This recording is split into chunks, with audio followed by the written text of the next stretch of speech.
ಎಲ್ರಿಗೂ ನಮಸ್ಕಾರ. Welcome to my channel. ನಾನು ಪವಿತ್ರ. ಇವತ್ತು ಆಲೂ ಬೆಂಡಿ ದಹಿ ಮಾಡ್ತಾಯಿದ್ದೀನಿ. ಆಲೂ ಬೆಂಡಿ ದಹಿಗೆ ಬೆಂಡೆಕಾಯಿನ ತೊಳ್ಕೊಂಡು ಹುರ್ಕೊಂಡು ಇಲ್ಲಿ ಇದನ್ನು ಫ್ರೈ ಮಾಡ್ಕೊತಾ ಇದ್ದೀನಿ ನೋಡಿ. ಅದ್ರ ಜೊತೆ ಆಲೂನು ಹಾಕ್ಕೊಂಡಿದ್ದೀನಿ. ಆಲೂ ಬೆಂಡಿ ಎರಡು ಹಾಕ್ಕೊಂಡು ಫ್ರೈ ಮಾಡ್ಕೋಬೇಕು. ಇಲ್ಲಿ ಪಕ್ಕದಲ್ಲಿ ಮೊಸರಿಗೆ ಖಾರದ ಪುಡಿ, ಸಾಂಬಾರು ಪುಡಿ, ಅರಿಶಿನ ಪುಡಿನ ಮಿಕ್ಸ್ ಮಾಡ್ಕೋಬೇಕು. ಚೆನ್ನಾಗಿ ಮಿಕ್ಸ್ ಮಾಡಿಕೊಂಡು ಇಟ್ಕೋಬೇಕು.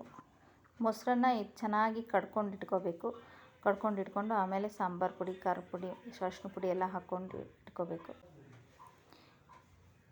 ಇಲ್ಲಿ ನೋಡಿ ಅದೇ ಬಾಣಲೆನಲ್ಲೇ ನಾನು ಇದನ್ನು ಹಸಿಮೆಣ್ಸಿನ್ಕಾಯಿ, ಈರುಳ್ಳಿ ಎಲ್ಲ ಕಟ್ ಮಾಡಿ ಇಟ್ಕೊಂಡಿದ್ದೆ. ಇವಾಗ ಎಣ್ಣೆ, ಇಂಗು, ಕರಿಬೇವಿನ ಸೊಪ್ಪು, ಹಸಿಮೆಣ್ಸಿನ್ಕಾಯಿ ಎಲ್ಲ ಹಾಕ್ಕೊಂಡು, ಈರುಳ್ಳಿ ಎಲ್ಲ ಹಾಕ್ಕೊಂಡು ಫ್ರೈ ಮಾಡ್ಕೊತಾ ಇದ್ದೀನಿ. ಫ್ರೈ ಮಾಡ್ಕೊಂಡಾದ್ಮೇಲೆ ಬೆಂಡಿ ಅದೆಲ್ಲ ಹಾಕ್ಕೊಂಡು, ಬೆಂಡಿ ಆಲೂ ಹಾಕ್ಕೊಂಡು ಕೈ ಆಡ್ಕೊಂಡು ಆಮೇಲೆ ನೋಡಿ ಅದೆಲ್ಲ ಮೊಸರು, ಖಾರದ ಪುಡಿ ಎಲ್ಲ ಹಾಕಿ ಮಿಕ್ಸ್ ಮಾಡಿ ಇಟ್ಟಿದ್ವಲ್ಲ, ಅದನ್ನು ಇವಾಗ ಹಾಕಿ ಮಿಕ್ಸ್ ಮಾಡ್ತಾಯಿದ್ದೀನಿ. ಮಿಕ್ಸ್ ಮಾಡಿಕೊಂಡು ಸ್ವಲ್ಪ ಹೊತ್ತು ಒಂದು 5 ನಿಮಿಷ ಮುಚ್ಚಿಟ್ಟು ಇವಾಗ ನೋಡಿ ಆಲೂ ಬೆಂಡಿ ದಹಿ ರೆಡಿಯಾಗಿದೆ. ಇವಾಗ ಸ್ವಲ್ಪ ಕೊತ್ತಂಬರಿ ಸೊಪ್ಪನ್ನ, ಮೊಸರನ್ನ ಹಾಕಿ ಮಾಡಿದ್ರೆ ಆಗೋಯ್ತು. ಇವಾಗ ಊಟ ಮಾಡೋಣ ಅಂತ ಪಕ್ಕದಲ್ಲೇ ಅನ್ನಕ್ಕೆ ಇಟ್ಟಿದ್ದೆ. ಅನ್ನನೂ ಆಗಿದೆ.